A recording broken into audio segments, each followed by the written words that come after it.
I'm very glad to announce our next speaker, who is one of the most known faces of the Hungarian hacker society.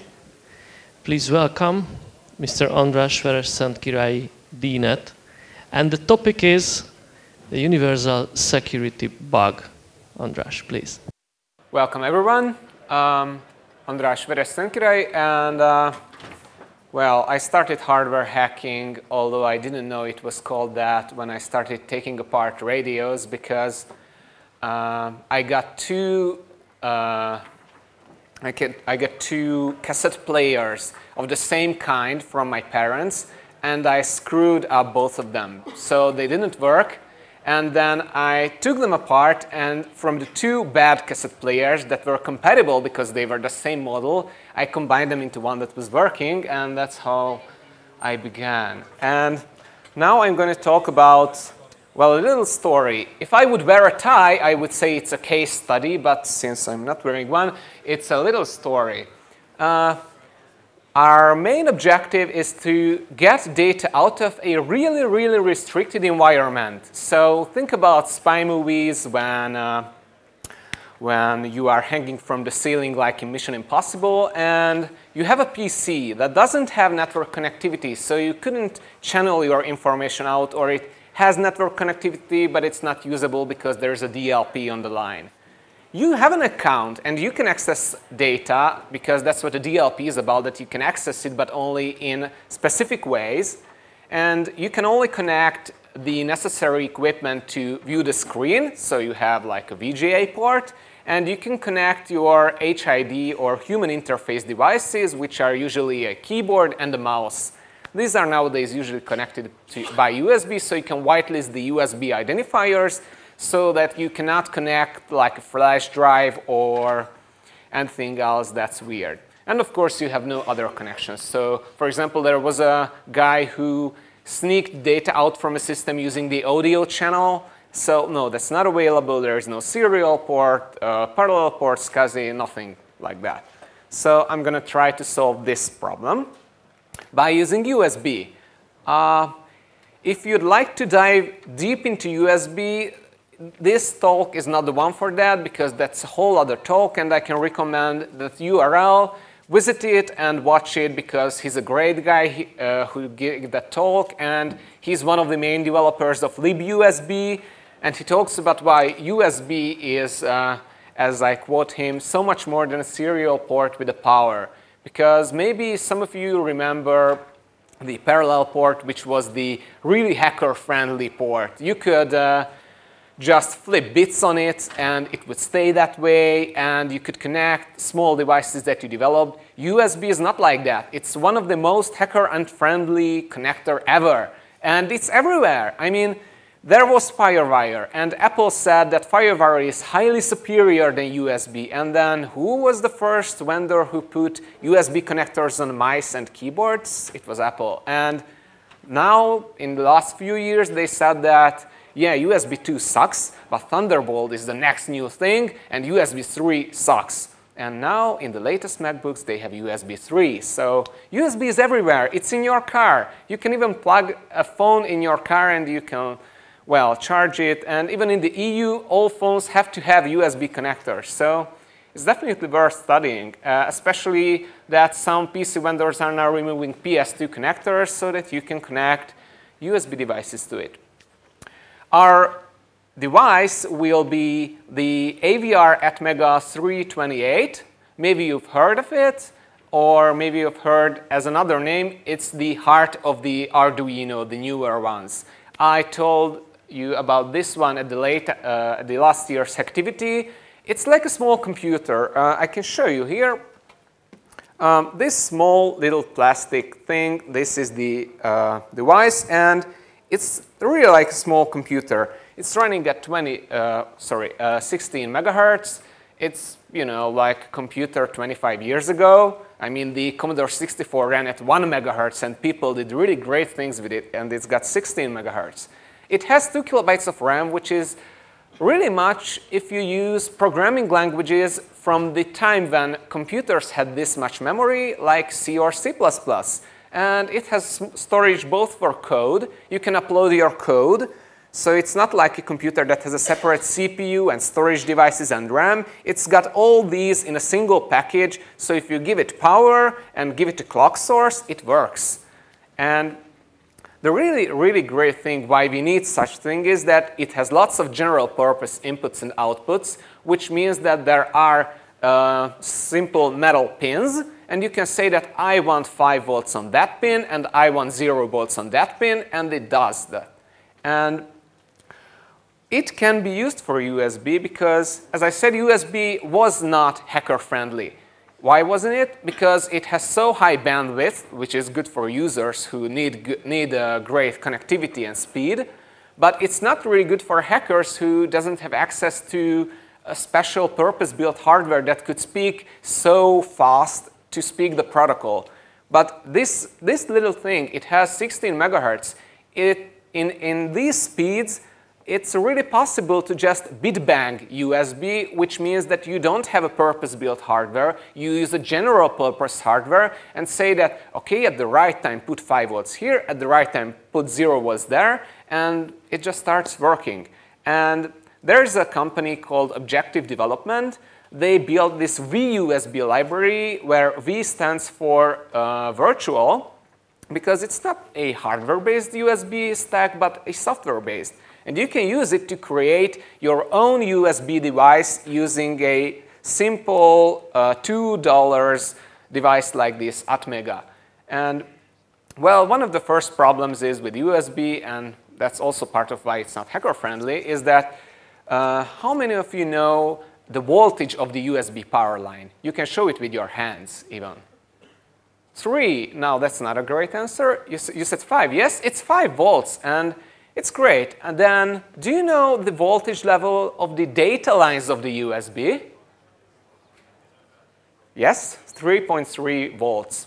Yeah, it doesn't make any sense, but, well, it was maybe good for some hardware makers, but definitely not good for hackers. So you need, well, either purpose-built hardware to convert between the voltages, or simple tricks like that, where you use Zener diodes to convert the 5-volt outputs of the Atmega to the 3.3-volt levels of that the USB uses. And, well, it really is a hack. So it's not conformant to the original standard, but it works. And when someone works, it's pretty much enough for a hacker. As I mentioned already, HID stands for Human Interface Devices, and it's a special class of USB. So you can also connect joysticks in this class. And the really fun thing is that there are no drivers needed in any mainstream current US operating system that handles USB. So for example, Windows handles these since Windows 98. Maybe you remember when Bill Gates was giving a presentation of Windows 98, and they connected a scanner through USB, and he said, OK, it's plugged in, and it's going to say, hey, I see a great new device. Whoa, and they had a blue screen of that. And yeah, Windows likes USB. So the fun thing is that I'm just a simple user. I mean, for installing drivers, you would have to have administrative privileges. But for USB HID, you don't have to have one. And what makes keyboards more useful for our purpose of extracting data from a restricted environment is that keyboards not only have input. I mean, you can type on a keyboard and it gives input to the computer, but it has outputs because, you know, there are the 3 little LEDs that hardware vendors are trying to get off because no one uses numlock or scroll lock anymore except hardcore Linux users. And caps lock is, well, it's only good for shouting day. So they have these LEDs, and you know, it's an output. It's a really small bandwidth output, as you will see, but it's a great thing. For example, as you can see, there's a Windows 7 PC, and it just shows our USB Palm device. I know it's not readable, but there is a really cute, it's the rightmost one. There's a really cute keyboard icon, so it recognizes my USB device as a keyboard, and I can start hacking the PC with it because I can extract data with it. How? We have 3 LEDs, and I devised a really simple protocol, but well, I'm sure you could have come up with this too. From the 3 data lines, 2 are used for data. So I can extract 2 bits at a time. I mean, one is numlock is enabled or not. The other is caps lock is enabled or not. And the scroll lock is working like a clock signal. So when the scroll lock LED is lit, then the USB device knows that it can sample the other 2 lines. So the data is ready. And of course, you need a feedback. And that's what the code does down there, that it sets the num and the caps lock status appropriately, so that it represents the lower 2 bits of the current frame, which is in the variable called frame. And then it enables the scroll lock LED to signal the USB device that it can read your data. And then it waits for a character. GetChar in standard C library means that I will wait for a character. And as we are already a keyboard, we can just send, for example, an enter button or return button. And the Getchar will return that character, and the code will flow on, so that we have a synchronized protocol. So the USB device knows that it has data ready when the scroll lock LED is lit, and the host computer, the victim, knows that it can send the next character when it gets a reply in the form of a return key.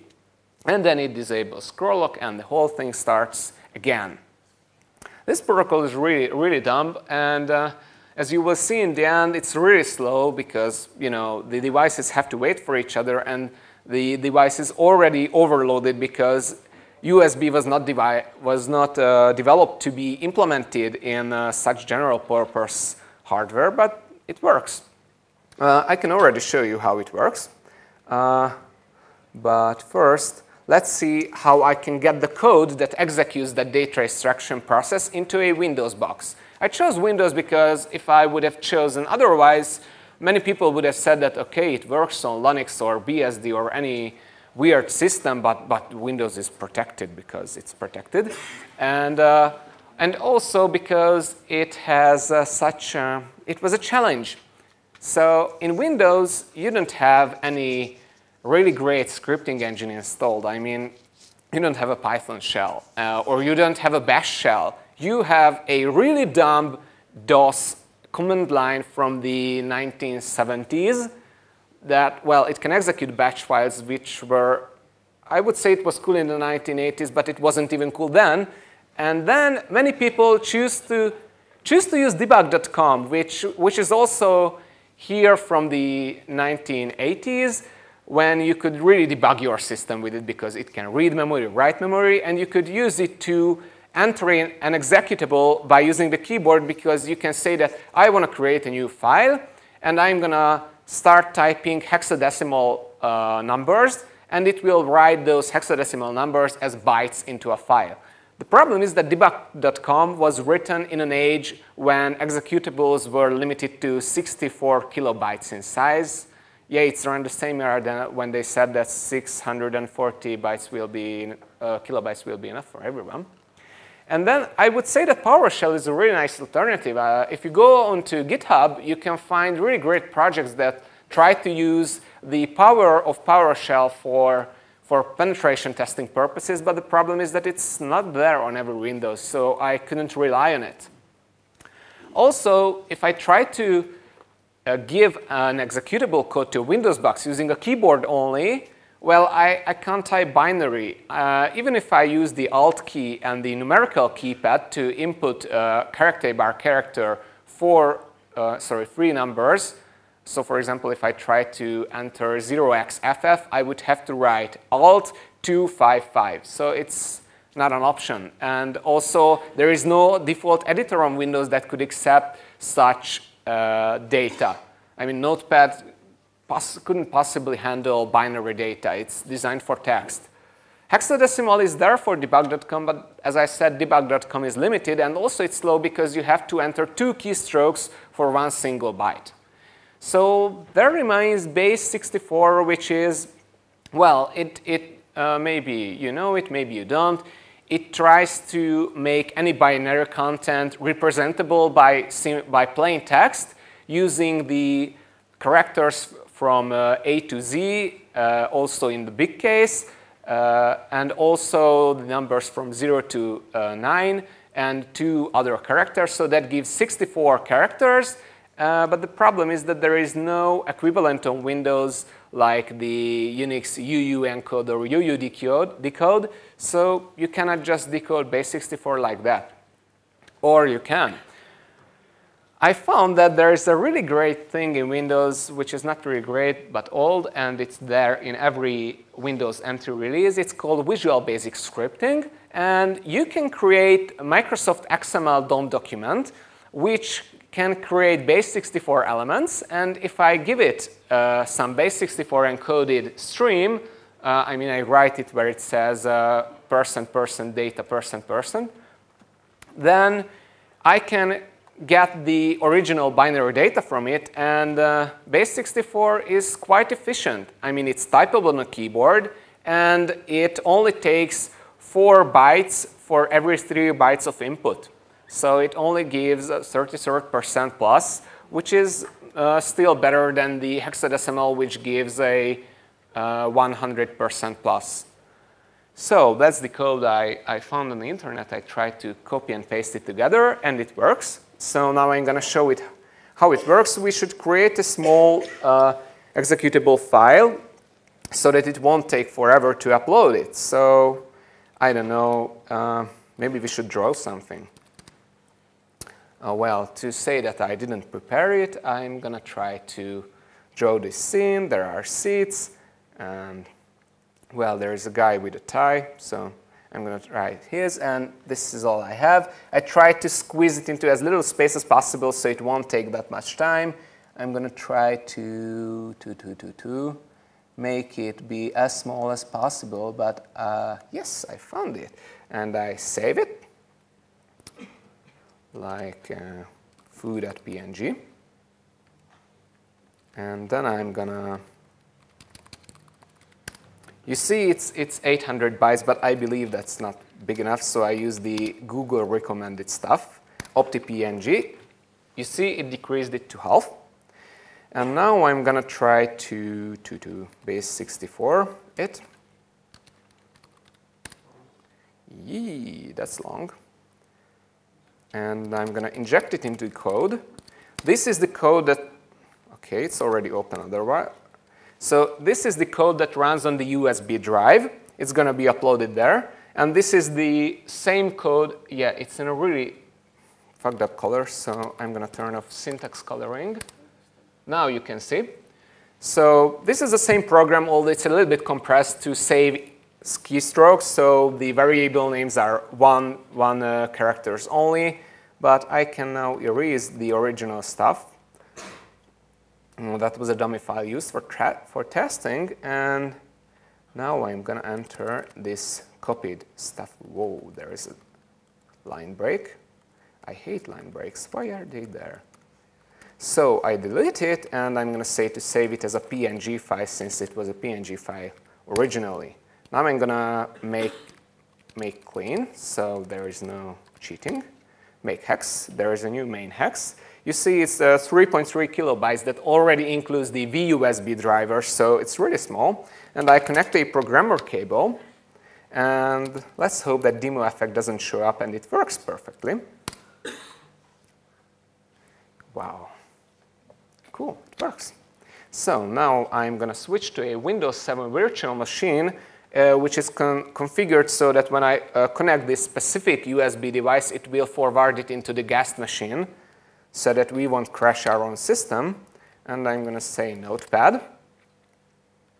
Yeah. And just plug it in and see what happens. Yeah, sometimes it misses some characters. I don't know why, but we can correct it later. And it's typing. Isn't that sweet? I mean, we were even joking in the office that we should use this tool to create reports for our customers because, you know, it types for ourselves. And it's typing. I'm going to go drink a coffee or drink water.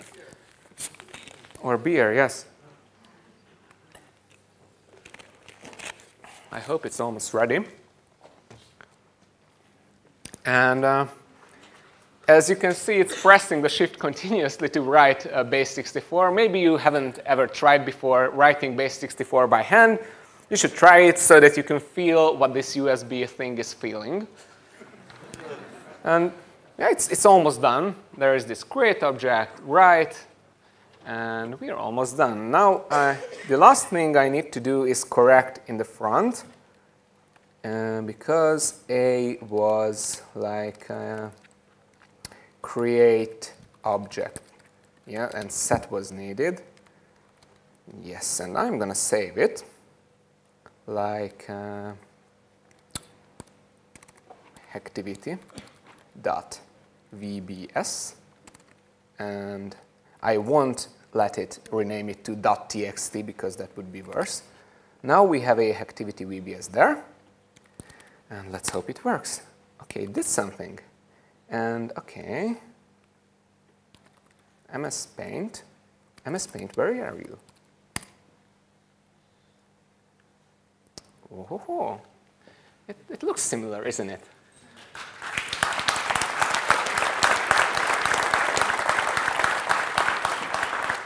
So we managed to let a binary file into a Windows system by using only the keyboard. And that's really great because I won't demonstrate it by bigger exe files because, as I will show in the end at the benchmark section, it's not really fast, as you have seen. So it's good to demonstrate in this way, but a real executable file that could communicate back would take about half an hour to upload, and I wouldn't ever want to bore you like that.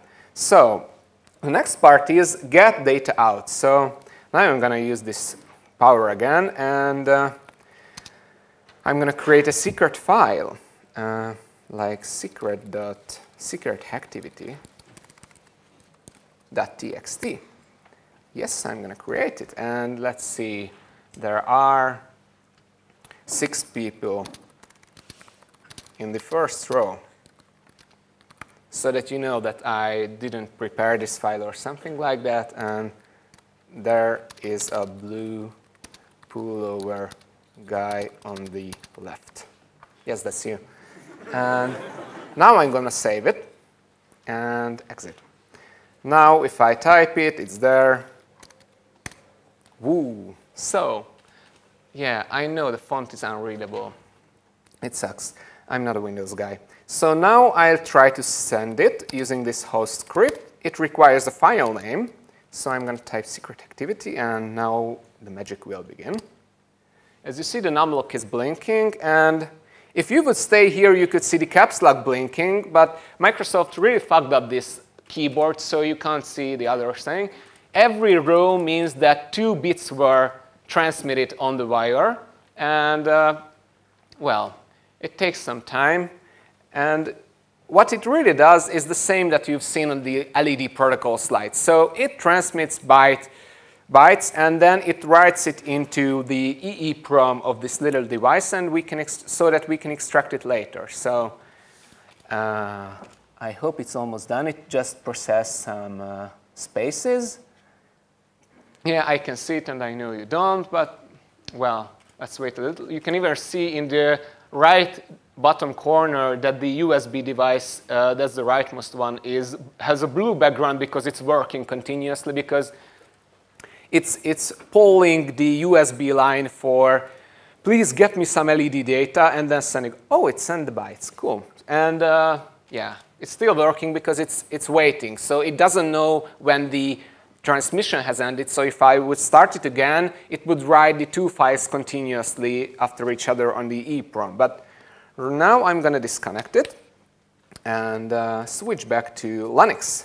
And the tricky thing is, how could I get the data out from this device? And I figured that the best way is to use that it's already a keyboard. So if I trigger a special mode, it will write the original data back, acting as a small keyboard. So I'm going to shut down this so that it wouldn't capture the device. And as soon as it's done, I'm going to do a tricky thing. There are small pins here. These are the GPIO I already told you about. And I'm going to short 2 of them with this small plate of metal. Yeah, the saving virtual machine state should have already ended, but Maybe that's what I get because I don't have mains power connected, but it's 99%, that should end. Cool. So now I'm going to execute cat. I don't know if you know cat. It just echoes back what you write, but it's great because it's a temporary editor for us. So now I'm going to short these specific pins. I know you can't see, but that's OK. You can see afterwards, and you can even touch these devices so that I can prove it that they are real. And now I'm going to connect it again and see what happens. Yeah, it's writing back. Cool. You just have to trigger the mode in the beginning. And it's writing back hexadecimal data. And now I'm sure you can guess why. Do you know why? Because there is no guarantee that the file I tried to get from the machine is text-based. So it couldn't be printed on a keyboard. So it prints it in hexa. It's cute, isn't it? So now that I have it, the FFs are the unused regions. That's why I know where it was ended. I just start bpython because that's one of the cutest Python shells. Do you know Python? Cool. So from bin-ASCII, import unhexlify. I love Python since it has such things. Unhexlify. I give it the strings and wait for it. Legendary. So I don't know if you can see it. The 71, that's a cute thing. That means the length of the transmission, so that if you're trying to get it out using automated ways, you know how long is it. So if I say len, and so if I try len,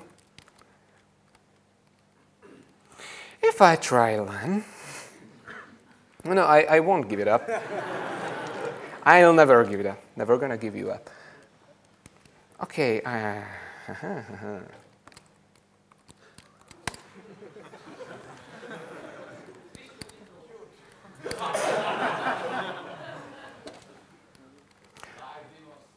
Yeah, live demos suck, I know it. And I still managed to get it. Okay, so maybe it's 71. Maybe you can count it. Or maybe I could have gone. Okay, I can show you. Because it was done from there. So where is it? Where are you?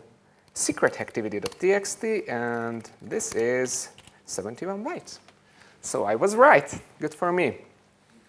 So as I already said, this was stored on the device itself, but how? Well, my first plan was to do it with a smartphone because everything sounds better with a smartphone these years, or by saying BYOD, that was at ITB, and that was a big buzzword. And yeah, I had to bring my own device like that. Yeah, that's a BYOD problem now that I recognize. And yeah, there was a simple control program, and on the right side you can see a screenshot from the oscilloscope. That was a sound wave. So I tried to connect the smartphone to an AVR using the sound, because every smartphone, even the dumbest phones, now have a jack connector, which is normally used for music, but maybe you remember a device that could convert data into noise. Modems, everyone? So I used FSK, a common modulation used by modems, and it worked really great until I wanted to, well, recognize it on the other side. So this was like the Commodore 64 users with the cheap tapes, that this was a write-only memory, so I could write into it, but I didn't get anything, so I had to give out. But if someone wants to try with it, it's a really cool stuff, especially that you can see such great screenshots with it, so you can show off. So the next solution I tried was SD card. SD cards are really great because they are cheap. You can get 2 gigs SD card for $10. It's nothing. And you could even get micro SD cards since like at least 5 or 6 years. And they can fit inside a coin. So it's awesome. And what really makes them hacker-friendly is that although there are now SDHC cards, maybe you know them, they are used in HD recording because they need so much bandwidth to record that much content. They need special protocols, but they still support a really old mode of communication called SPI, where you just, well, it's just like the LED protocol. You have a data line, you have a clock line, and when you say that the clock is high, it's 5 volts, then you can read the data, and you do it all over again. It's really slow, but it works. And if you only have to write on a speed like I showed you before, then it's completely workable. So you have an SD card, and you can create a really cute connector to the AVR, like I did there. It's the same here. And yeah, it's small, and the great thing is that it's a micro SD adapter. So how can I create a really great micro SD adapter or socket? I use an adapter because, as you can see, it really has big connectors, and it comes with every micro SD card. You get an adapter to the big SD. And they perfectly line up with the standard row of little metal pins so that you can just simply solder to it, like on this picture. So you connect these row of metal pins, you solder it, and you're done because it's the same spacing. And then I just had to add some resistors because the SD works on 3.3 volts. Yeah, that's again, I hate that voltage, but they say it's much faster and requires lower current. But I managed to interface the AVR with it, and the problem was that emulating USB by software for a 60 megahertz chip is still really, really intensive. So whenever I tried to communicate with the SD card after I started communicating on USB, it just didn't work. They got out of sync and things screwed up. So it could work because if I just moved the instructions before the USB initialization, it worked perfectly. But, well, in the end, it didn't work out. If you know why, I put a question out on electronics.stackexchange.com, and if you answer it, you'll get bounty points. So my workaround for the stuff so that I can present you here today was that I used the built-in flash plus EEPROM. I mentioned in the first part when I was talking about the Atmega 328 that it has a flash for code storage and it has an EEPROM. The flash is only 32 Ks, which is not big, but as you've seen, loaded with code, it still takes 4 kilobytes. So empty, if it doesn't have any payload, it's only 2 Ks. So you have 30 Ks left for code. And the dropper I showed you before, that host.exe, well, it's only 70,000, so it's not that big. And so it can fit into that small storage even after base 64. So you could fit the whole thing in there. It would just take a lot of time to load, so that's why I demoed with that small PNG file.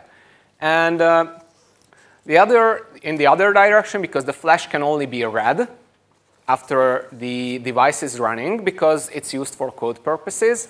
In the other direction, when you want to read information from the host, then I can use the EEPROM. And EEPROM is like, it's almost like the flash card, but you can write it randomly. So in case of a flash drive, you have to write whole big blocks in one single operation. In case of an EEPROM, which stands for electrically erasable PROM, you can write it at runtime, and you have 1 kilobytes of it. So for example, I could sneak out that small 71 bytes file.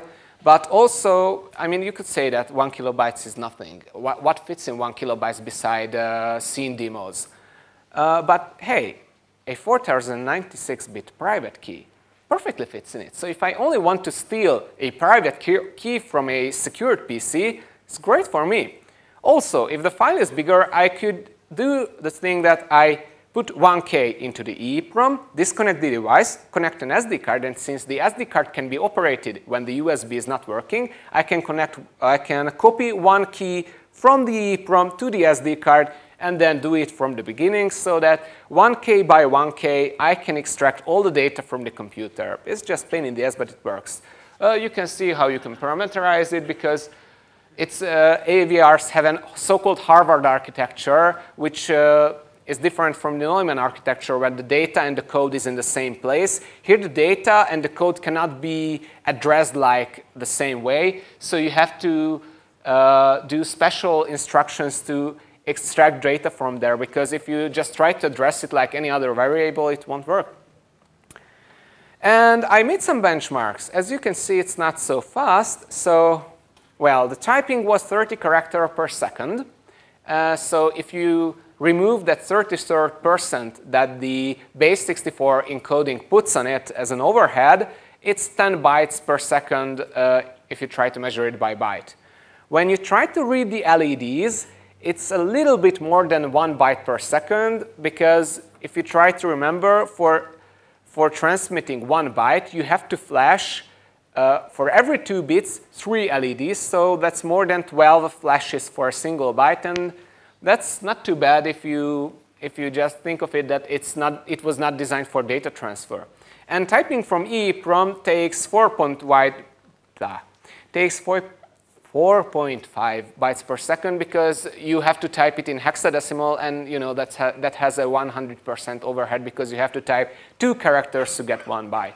So that's how fast is it. And well, if you try to either weaponize or just improve it, because some would say that it's a weapon. No, it's not a weapon. It's clunky, it's big, and slow. But it can be made smaller. So, for example, from this specific at megatype, there exist surface-mounted ones. I mean, do you know what SMD is? Surface-mounted soldering.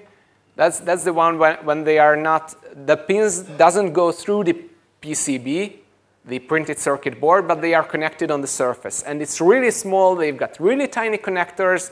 So it's really hard to solder by hand. But if you want to make a product out of it, well, you have the money and the time for it. So it can be made into just a small flash drive-like form, or it can be made look like a MP3 player, so that you can bring it along with you everywhere. Also, you can use an SD card so that you would have much, much more memory. And you can encrypt the contents, because right now it's encrypted. It's unencrypted, so that if anyone steals it from me, either because he's the one I stole the data from, so he will know that I stole the data if it's not encrypted, or also if someone else steals it, then he's going to have the data which was extracted by me. And also, there is no integrity protection right now. So if you remember that I had to correct the script before executing it, it's a miracle that these errors just exist right now in the header, where there is not the base64 part, but the header when I created the XML objects and things like that, so that I could have corrected it. But right now there is no explicit integrity protection. So if it would have happened in the base64 part, I couldn't have known. So I would just have received a message when I tried to open the PNG file and saw that it's corrupted. So you could use some checksum or other methodology. And at last, I would say that if you say that your system uses PS2 ports and not USB, so it's invulnerable, I would say that the same is possible with that. So it also has typing instructions. It also has LED reports. So it's all the same. It's just that I like USB better, and it's what people use more nowadays. And the source code, I put them all up to GitHub. I split it into 3 pieces. The host is the one that runs on the PC. It ran on the Windows 7 box. There is the device code, which is under Objective Development License, because that's what runs here. It's under that license because I used one of their example projects, and they have their own license, but it's also compatible with free, as in free speech software. And there is that part that converts any executable into a base64 encoded self-executable Visual Basic script. And here are the short URLs. Please download it and share the software and do all that stuff. Thank you for your attention.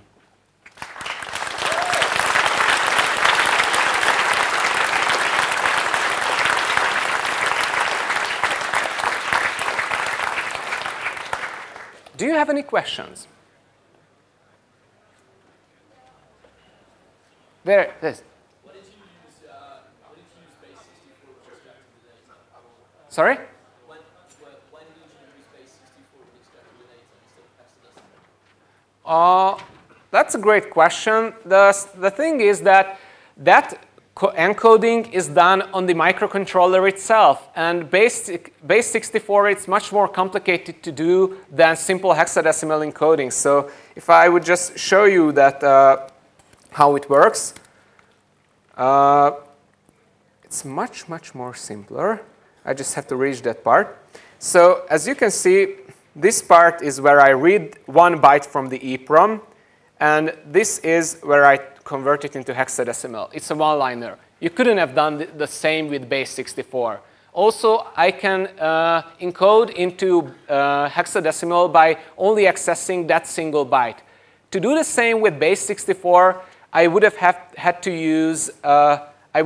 access 3 characters at a time. So the whole thing is much more complicated. I had to read ahead. So this only made it easier, but it would have been possible to use base 64 in the other direction too. Any other questions? Yep, there. Couldn't you make a cell phone pretend to be a keyboard? Sorry? As the USB slave side chips, can you make a cell phone pretend to be a keyboard?